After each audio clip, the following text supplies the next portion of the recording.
Josh Hasten here, Israel Uncensored, on the Land of Israel Network at thelandofisrael.com. It is Monday, September 14th, 2020. The 25th of Elul 5780, coming to you from Jerusalem, the eternal capital of the State of Israel and the Jewish people. We are gearing up for Rosh Hashanah, the Jewish New Year, which starts this Friday night, two-day holiday, Saturday and Sunday, perhaps a Rosh Hashanah like no other, as Israel is headed towards another lockdown, this time a 3-week holiday lockdown where schools will be closed, many businesses closed, gatherings limited, and non-essential travel beyond 500 meters from home will be forbidden. Oh man, folks, so this is where we are. During the first wave, Israel was an example of how to operate under corona, the coronavirus, COVID-19. We were doing real well, and then we opened up in May, and this is where we are now with 1,119 Israelis who have succumbed to the virus. 40,347 active cases. These are the numbers from this morning here, Monday morning, September 14th. Those are the numbers. And starting Friday afternoon, we go into a 3-week shutdown of many sectors of the country. A lot of finger pointing going on here. A lot of finger pointing at our government for the way they handled the situation, they handled the crisis, the indecisiveness, changing of regulations and restrictions from day to day. And there is a justification in blaming our leadership for the way this was handled. I said on the show before that we should have gone with Naftali Bennett's plan months ago, his extensive 15-point plan. I don't have the article in front of me, but you can go to the Jerusalem Post. He had a proposal, a concrete plan on how to deal with the coronavirus. Then we moved into this traffic light plan, and now essentially all that's scrapped, since the entire country, not just the red zones, the entire country is headed for a lockdown. And yeah, the government and our leadership is to blame. But I want to read a quote here in today's Jerusalem Post from the tourism minister, Asaf Zamir from the Blue and White Party. This is what he said. First of all, he argued late Saturday night that a full closure of the entire country during the holidays is too extreme a step and has economic implications that entire industries will not recover from. I hear what he's saying. I hear what that argument is. The economics don't make sense, and it'll be a severe blow to the economy. It'll crush businesses. I hear that argument as to why we should not implement a full lockdown. Okay, I was talking about this a lot on my show last week, that I think we've gotten to a point where there's no other choice. That being said, I do hear this side of the coin, this side of the story. I hear his opinion here. Zamir, I'll continue. Zamir also lashed out against, quote, outrageous violations of health ministry directives, from nightclub parties to weddings, and against the ministers who have failed to be role models, drawing his attention, putting the onus on those actual ministers who still go to weddings, who don't follow the rules, leaders who don't follow the rules. That's been a huge problem throughout. I think there was a deputy minister just last week who attended a so-called illegal wedding in an indoor facility over with 1,000 people. So the ministers not showing us, not leading by example. So I subscribe to that as well, what Zamir says. But here I think this is the bottom line. He went on to say the following, quote, "No one is a role model here, including some of my colleagues in the Knesset and government, and this is the result," he said. But he said that he will vote against the decision to impose a closure nevertheless. No one is a role model here. Whether it is government officials or the Knesset, they are not the only ones who we should be blaming. No one is a role model, and I'm talking about ourselves. We need to look in the mirror, myself included. How did we all act over the last couple of months? Did we uphold all of the regulations? Did we do the basics? Did we wear masks outside?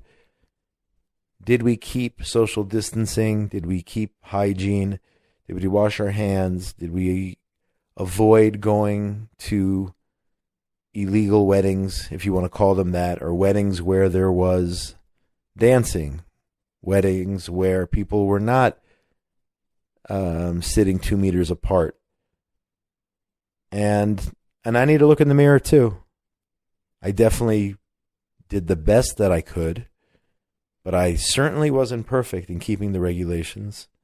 And many other people were not perfect in keeping the regulations, and many other people deliberately broke the regulations or said they didn't care and didn't wear a mask, didn't keep social distancing, or they went to demonstrations, or they held illegal prayer services, not keeping the guidelines.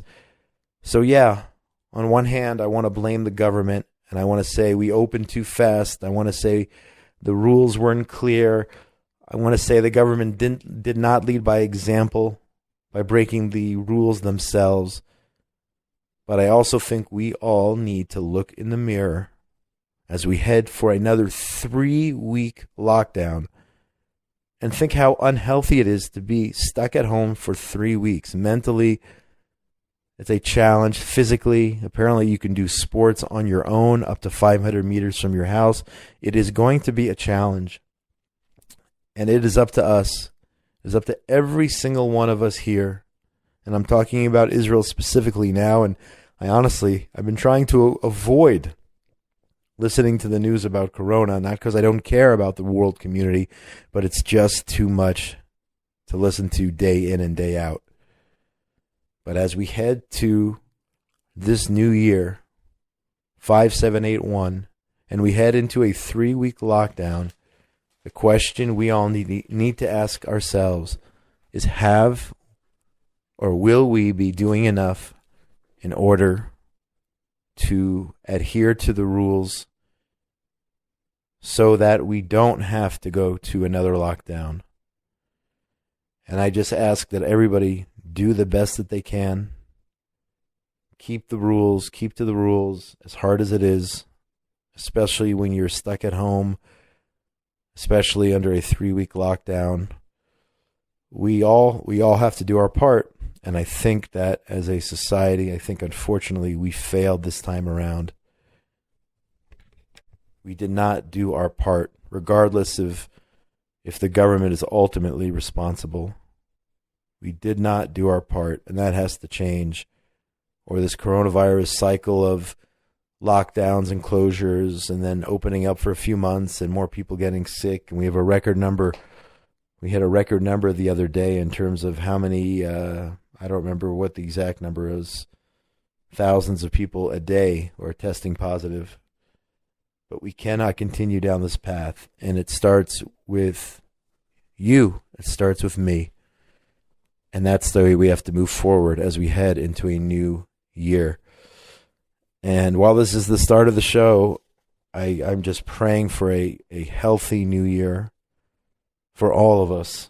We should all be well and feel good and come out of this, please God, very, very soon. And that is my Rosh Hashanah wish, and I'll probably repeat it again at the end of the show. But that is where I'm holding right now. Monday, just several days before Rosh Hashanah. I was going to talk about Minister Litzman, Construction Minister Litzman resigning, but I don't want to get into too many details.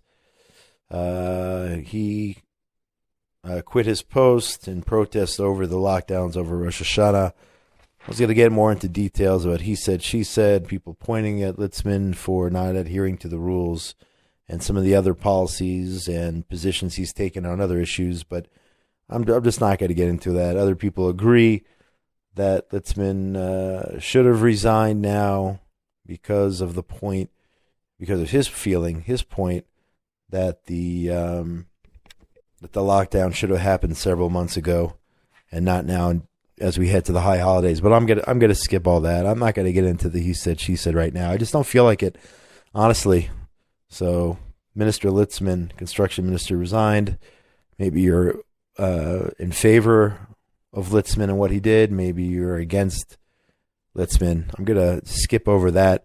The prime minister last night left for Washington for a historic signing agreement of normalization with the United Arab Emirates. JNS reports that in addition to the UAE signing, Bahrain has become the latest country to normalize ties with Israel. U.S. President Donald Trump announced via Twitter on Friday.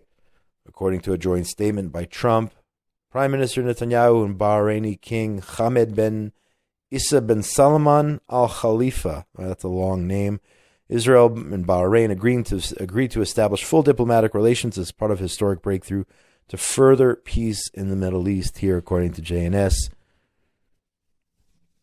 Again, just weeks after Israel and the UAE agreed to normalize ties, the signing agreement is Tuesday in Washington. I saw the invitations. I actually have a family member who was invited to the ceremony, but I do not think he or she will be taking place because of the corona. An anonymous family member. I'm not going to talk about that, but I saw the invitation firsthand. Big signing ceremony on Tuesday. Bahrain has accepted Trump's invitation to join Israel and the UAE at the ceremony. Bahrain's foreign minister is planning to represent his country. This is the fourth Arab country to establish diplomatic relations with Israel, including Egypt and Jordan, along with the UAE and now Bahrain. Bahrain also opened its airspace last week to allow flights between Israel and the UAE. Saudi Arabia also agreeing to open airspace to Israeli flights flying east. And that is also big news. We'll see what happens with the Saudis in terms of a formal normalization agreement. Also reports here in the Jerusalem Post that Israel and Morocco would soon be establishing a normalization of some kind, opening up of direct flights between Morocco and Israel. We'll see how that plays out.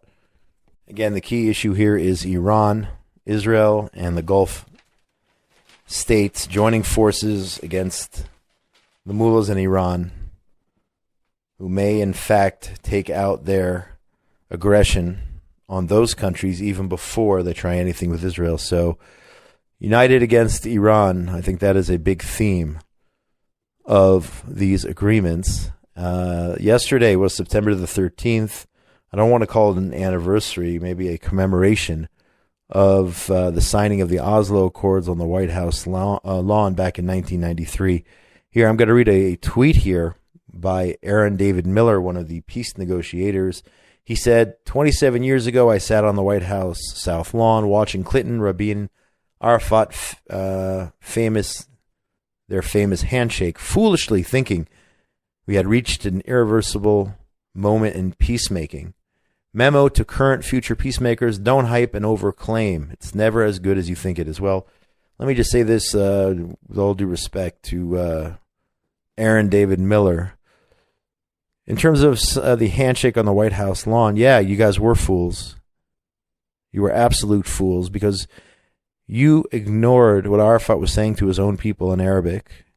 He was telling his people that this is the first stage in the destruction of the state of Israel. He was saying it openly. He was saying it openly as he dressed in military garb for a peace signing ceremony.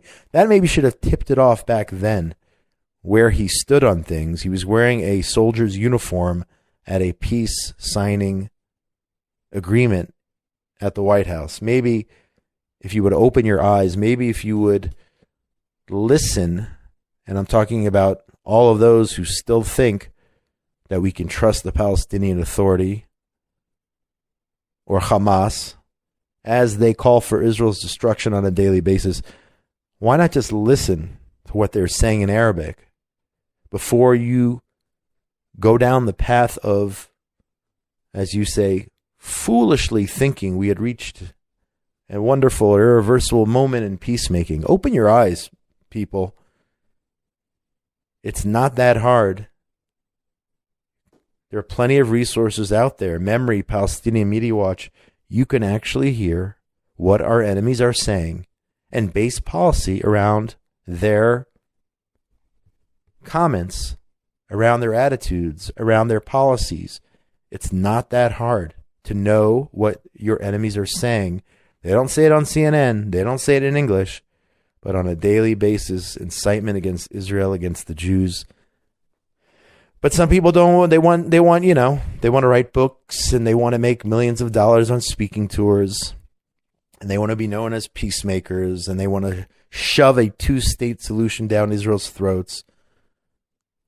Yeah, there's still people like that out there that still believe that that's the path we should go down, even after so many Israelis have lost their lives.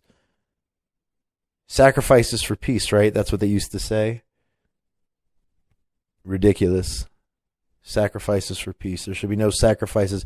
If you want real peace, you shouldn't have to make sacrifices and paying in Israeli blood. And in terms of the agreement with the UAE, Bahrain, all these countries, I'm not seeing, unless I'm missing it myself, I'm not seeing their leaders incite against the Jewish state of Israel. So I don't think there's a comparison that can be drawn between the Oslo Accords and Arafat and these leaders who want to unite and have normalization with Israel and form a united front against Iran and trade and economics and that whole deal. I don't think that's the same situation. So this is Aaron David Miller is a failed peacemaker. There are many others who fit that description who are now saying, don't hype it. Let's not hype it. Just because you failed doesn't mean you can't hype something else. And again, I personally have issues with the agreements if we're paying the price in terms of not applying sovereignty. There are downsides to it. But all of a sudden, these irrelevant voices open their mouths years later and talk about coulda, shoulda, woulda, when at the time, during money time, during crunch time, they made the wrong decisions and now are, of course, can sit and tweet away and reflect on it 27 years later. Anyway, that's my take on that. I mentioned this is a disturbing, if this is accurate, a disturbing development here. I just said it's not all peaches and cream, as they say. According to a Times of Israel report, the Trump administration gave the UAE a commitment during normalization negotiations that Washington would not recognize Israeli annexation. It says here on parts of the West Bank. I don't use that word, Judea and Samaria, and I don't use annexation. I use an application of sovereignty until 2024 at the earliest. Sources with direct knowledge of the matter told the Times of Israel. So according to this report, Israel will not have, and this is what gets me, will not have permission from the United States, will not have support of the United States. Maybe that's a little lesser harsh of a word if Israel decides to apply sovereignty. It's off the table right now, according to this report. And this is what bothers me right here. According to three sources with direct knowledge of normalization negotiations, officials from the Emirates, led by their ambassador to the U.S., focused on seeking assurances from the U.S. rather than Israel on the matter. They were largely uninterested in receiving an Israeli commitment to an annexation freeze, since they understood that Netanyahu would not move forward with the move without U.S. support. So that Netanyahu said that for months. So are we that weak that the UAE, instead of talking to Israel or listening to Israel about what it plans to do in terms of the application of sovereignty, the UAE is listening to America, is talking to America about it? That seems like that's really disheartening. If we are that weak, where they are not even interested what Israel says it's going to do, then that's very sad. And this is where we messed up. Okay, maybe we botched this sovereignty thing because we didn't do it months ago. But if the UAE doesn't even care what the Israeli stance is, that is really, really weak. That is bad. Here's another point That's disturbing. The Trump administration is hoping to use the final year of its hypothetical second term to hold the Palestinians' feet to the fire, using the possibility of it otherwise backing annexation as the last piece of leverage to bring the PA to the table. Who needs these terrorists at the table? Let's keep them away from the table. The PA, Hamas, and all these people, even just the PA, keep them away from the table. The Trump administration sees the UAE, Bahrain, and others stepping up. So why give the PA, these terrorists in suits, chance after chance? This I don't get. Why say to them, oh, you can wait and play around for the next couple of years, but as long as in the final year of our second term in the U.S., at that point, using a threat of annexation to bring the PA to the table. I mean, are the people's lives a bargaining chip? The 450,000 residents of Judea and Samaria, are we a bargaining chip to try to bring the PA to the table, threatening that that the U.S. will allow us to apply sovereignty, and saying that if you come to the table, well, we'll throw it out as well. We won't allow Israel to apply sovereignty. I don't like the way this is all phrased. Again, in this Times of Israel report, Israel should apply sovereignty now. We should have done it months ago. And it should not be contingent on what the behavior is of these terrorists in suits. The PA and Hamas both condemned, also Times of Israel, Friday's Israel-Bahrain normalization deal, calling it a stab in the back by an Arab state, an act of aggression against their people. Turkey and Iran also condemned the accord. The agreement was, quote, a stab in the back of the Palestinian cause and the Palestinian people, like the UAE deal Israel announced last month. This according to one of the ministers in the PA. Another minister, he recalled the Palestinian ambassador to Bahrain for consultations in response to the normalization agreement. Yada, yada. Crimea River, you are terrorists in suits. You can have a freak attack about all these agreements. It just shows, again, who you really are. Your goal is not normalization. Your goal is not to improve the lives of your people. Your goal is to destroy the state of Israel. And that's why you're so upset when others don't come kissing up to you and don't take your side and decide enough of this already, and we're going to try to normalize things with Israel. In Gaza, they burned pictures of rulers of Bahrain at some kind of Hamas rally, also burning or crossing out photos of Israeli Prime Minister Netanyahu and Donald Trump, President Trump, who helped broker the deal. So they're not too happy about it in Gaza. They're not happy about it within the Palestinian Authority. A Hamas official said, we have to fight the virus. Quote, we have to fight the virus of normalization and block all its paths before it succeeds to prevent it from spreading.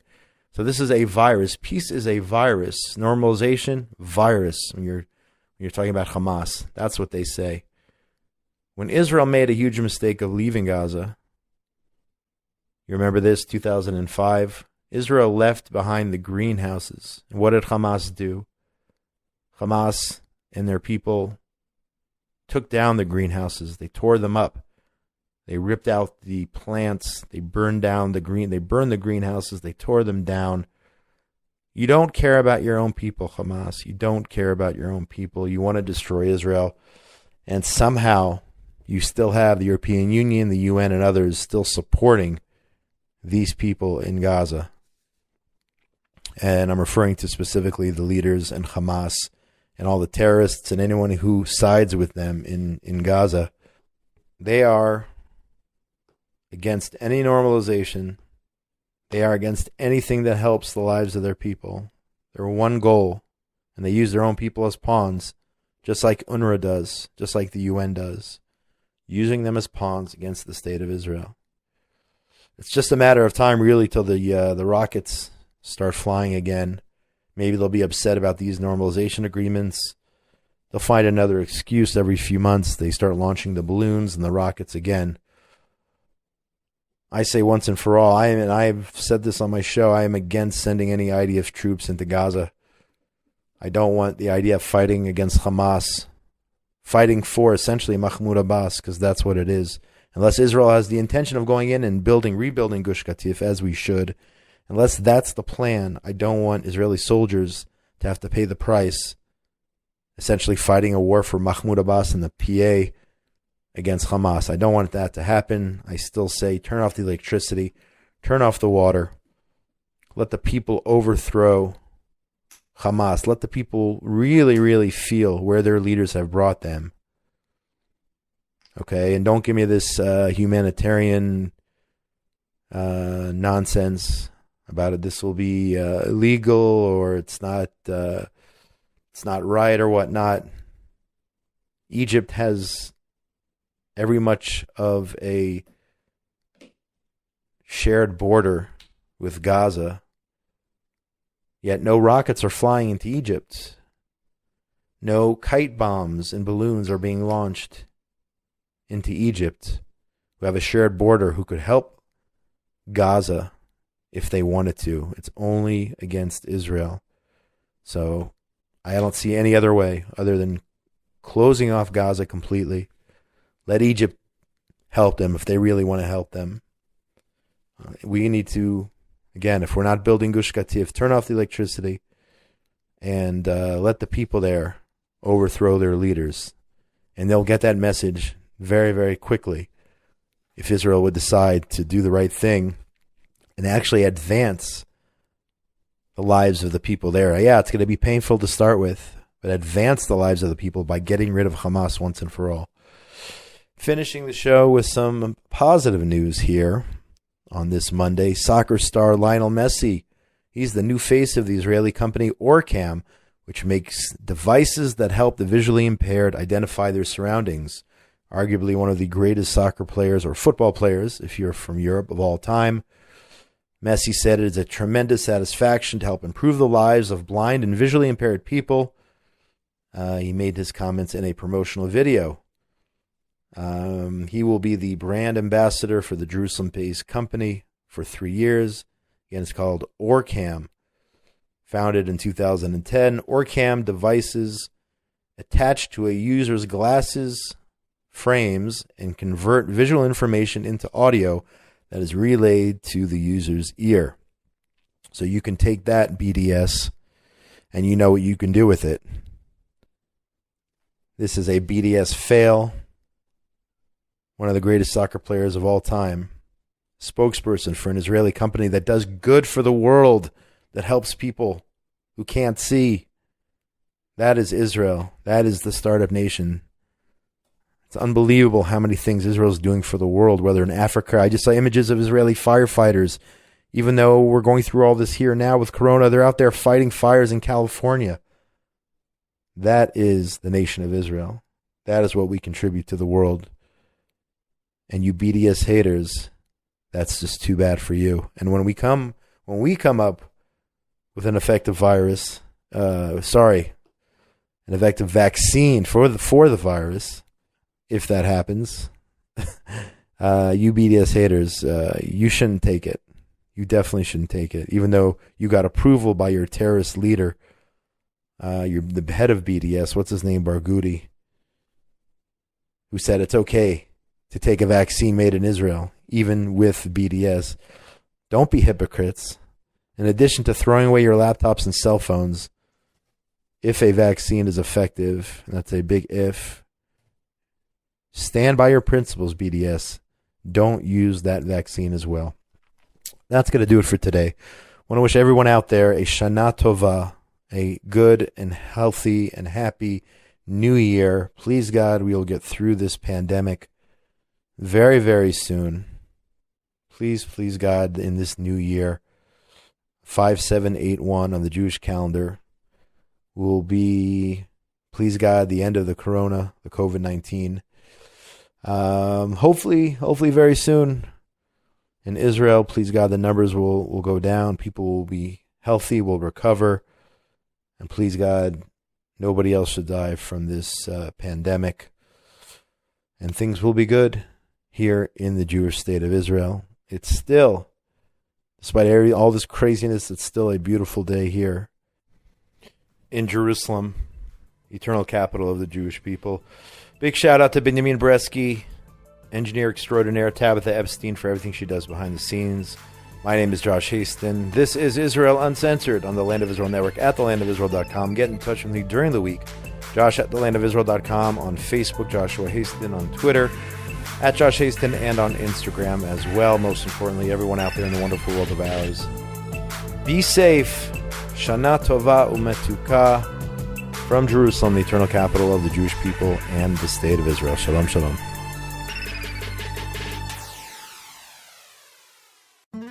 Shalom, everybody. This is Jeremy Gimpel from the Land of Israel Network, but also from the Land of Israel Fellowship. Today, Ari and I and Tehila Gimpel are preparing for the biblical feasts. We have members from 31 countries joining us every week, Sunday, live at 6 p.m. For those that can't make it live, they get a direct recording sent to them.